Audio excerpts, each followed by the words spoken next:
안녕하세요, 이광입니다. 오늘은 트라이캐스터의 DSK에 대해서 한번 알아보려고 합니다. 그리고 특별히 오늘서부터는 저희가 트라이캐스터의 컨트롤 파넬을 이용해서 사용하는 방법을 함께 설명해 드릴 거예요. 여러분들이 지금 보시는 컨트롤 파넬은 트라이캐스터 SP 파넬이고요. 트라이캐스터의 컨트롤 파넬 중에서 보급형 라인에 속하는 제품입니다. 트라이캐스터 컨트롤 파넬은 우리가 키보드 마우스로 하는 것보다 훨씬 더 안정적으로 작업을 할 수 있게 해주기 때문에 방송 사고의 위험을 줄일 수 있고요. 그리고 또 여러 가지 기능들을 동시에 실행할 수 있다는 장점도 얻으실 수 있습니다. 컨트롤 파넬을 보시면 프로그램과 프리뷰 부분을 지정하는 라인이 있고요. DSK라든가 ME에서 사용하는 버튼들, ME의 키워드, 그리고 미디어 플레이어, T바와 트랜지션에 관련된 부분, 조이스틱에 관련된 부분까지 굉장히 다양한 기능들을 제공하는 것을 아실 수 있습니다. 그래서 오늘부터는 여러분들한테 키보드 마우스, 즉 인터페이스로 트라이캐스터를 구동하는 것과 컨트롤 파넬을 이용해서 여러 가지 기능들을 구현하는 두 가지 방식을 함께 설명해 드리려고 해요. 다시 본론으로 돌아와서 오늘은 DSK에 대해서 설명을 하게 될 텐데, DSK는 말 그대로 다운스트림 키어의 약자예요. 보통 PGM 영상에 로고라든가 자막을 얻는 용도로 많이 사용됩니다. DSK는 굉장히 보편적으로 사용되는 스위처의 기능이지만 저가형 스위처 라인에는 DSK를 제공하지 않는 경우가 많아요. 그래서 DSK 채널이 몇 개냐에 따라 그 스위처의 레벨이 결정된다 라고 생각하셔도 될 것 같아요. 트라이캐스터 미니와 410 플러스 TC1에는 총 2개의 DSK를 지원하고요. TC2 같은 경우에는 무려 4개의 DSK를 지원하고 있습니다. DSK는 스위처의 레이어 개념으로 겹쳐져서 보여지는 거예요. 그러니까 쉽게 설명을 하자면 유리판을 겹쳐서 그 위에 뭔가를 쓰고 DSK를 투과해서 PGM을 본다 라고 생각하시면 좀 더 쉬울 것 같아요. 그래서 최종 결과물인 PGM 위에 얹어서 보여지기 때문에 다운스트림 키어 DSK라는 명칭이 붙게 되었습니다. DSK를 이용해서 자막이나 로고 같은 것을 넣어줄 수도 있고요. 그리고 DSK에서 크기와 위치를 조정하면 우리가 많이 사용하는 PIP 효과를 넣어주실 수도 있습니다. 그러면 실제로 트라이캐스터에서 어떻게 DSK를 사용하는지 한번 설명을 해드리도록 하겠습니다.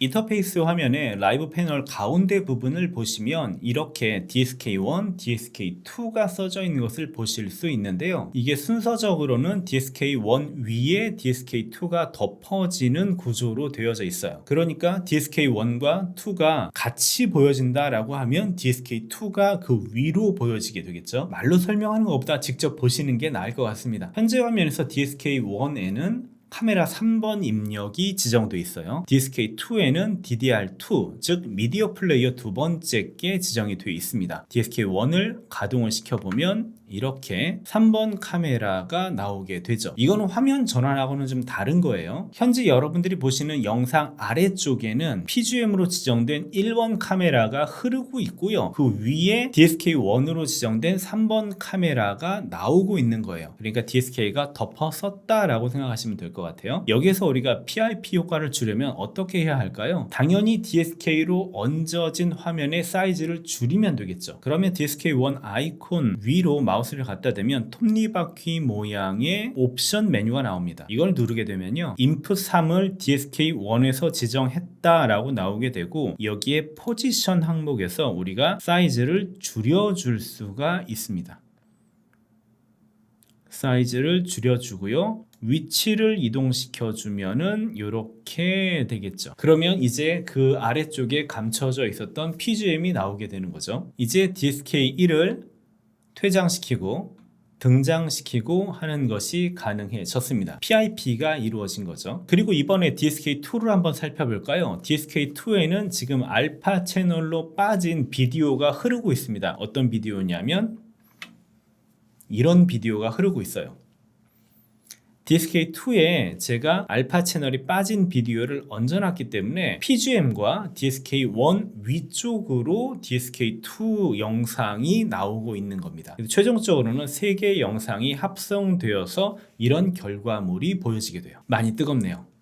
PGM과 마찬가지로 DSK 1번과 2번의 트랜지션을 각각 넣어줄 수도 있습니다. 이런 트랜지션 효과는 다음 시간에 다루게 될 테니까 오늘은 DSK만 좀 더 집중해서 시간을 가져볼게요. 자, 현재 상태에서 DSK 1, 2를 컨트롤 패널을 이용해서 넣거나 뺄 수도 있는데 컨트롤 패널의 오른쪽 끝을 보시면 DSK 버튼이 있습니다. 이거를 눌러가지고 DSK를 이렇게 사라지게 할 수도 있고요. 버튼을 자세히 보시면 DSK1의 테이크, DSK1의 오토, DSK2의 테이크, DSK2의 오토 버튼이 있습니다. 테이크는 컷 형식으로 DSK를 넣거나 뺄 수 있고요. 이런 식으로요. 오토는 트랜지션을 이용해서 DSK를 넣거나 뺄 수 있습니다. 이렇게 말이죠. 자, 이번에는 얘네들 화염과 PIP 영상을 제외를 하고 자막과 로고를 집어넣는 작업을 한번 보여드릴게요. 뜨거우니까 얘네들 사라지게 하고요. 자막 작업은 트라이캐스터의 기본 템플릿 중에서 가져와서 작업을 할 건데 자막 제작에 관련된 내용도 다음 시간에 준비가 되어 있으니까 그 강좌를 참고하시면 될 것 같습니다. 일단 기본적으로 그래픽 탭에서 트라이캐스터의 기본 자막 중에 하나를 불러올 거고요. 얘를 간단하게 편집을 해 볼게요. 라인 1 대신 저희 회사 이름을 넣어 보겠습니다.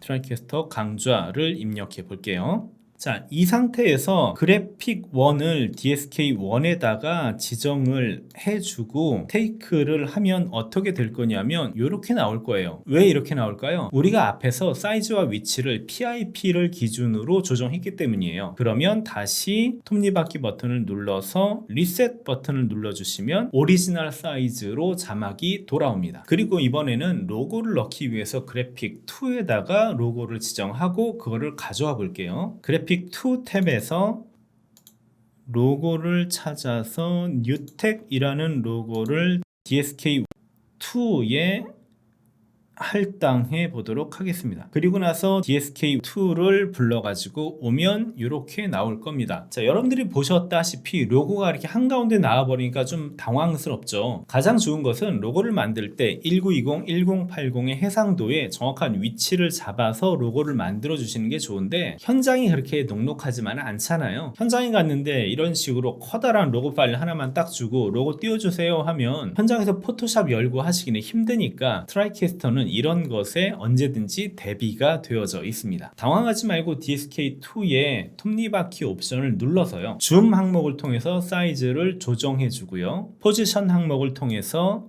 원하는 위치로 로고를 가져다 놓으면 됩니다. 굉장히 간단하게 자막과 로고가 완성되었습니다. 자막을 넣거나 빼거나 하실 수도 있고요. 로고를 넣거나 빼거나 하실 수도 있습니다. 트라이캐스터의 DSK는 무궁무진한 활용도를 가지고 있는 기능입니다. 물론 이 기능들을 잘 활용하시려면 여러 가지 배우셔야 할 부분들이 많이 있어요. 하지만 당황하지 마시고 한 단계 한 단계 따라오시다 보면 지상파 방송국처럼 화려한 영상을 트라이캐스터를 통해서 만들어내실 수 있을 겁니다. 오늘의 강좌는 여기까지고요. 강좌가 도움이 되셨다면 구독과 추천 부탁드리겠습니다. 저는 다음 시간 트랜지션 편으로 다시 찾아뵙겠습니다. 감사합니다.